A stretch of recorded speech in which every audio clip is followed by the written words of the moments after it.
ದೇಶದಲ್ಲಿ ಸತತ 7 ವಾರಗಳಿಂದ ಪತ್ತೆಯಾಗುತ್ತಿರುವ ಹೊಸ ಕೊರೋನಾ ಪ್ರಕರಣಗಳು ಹಾಗೂ ಮೃತರ ಸಂಖ್ಯೆಯಲ್ಲಿ ಇಳಿಕೆ ಕಂಡು ಬರ್ತಿದೆ.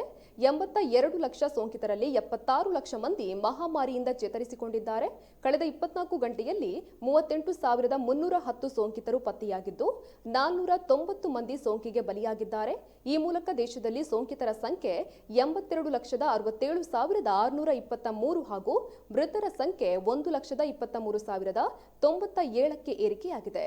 ಒಟ್ಟು ಸೋಂಕಿತರ ಪೈಕಿ 76,03,121 ಮಂದಿ ಗುಣಮುಖರಾಗಿದ್ದು ಉಳಿದಂತೆ 5,41,405 ಕೇಸುಗಳು ಸಕ್ರಿಯವಾಗಿದೆ ಎಂದು ಕೇಂದ್ರ ಆರೋಗ್ಯ ಕುಟುಂಬ ಕಲ್ಯಾಣ ಸಚಿವಾಲಯ ಮಾಹಿತಿಯನ್ನು ನೀಡಿದೆ.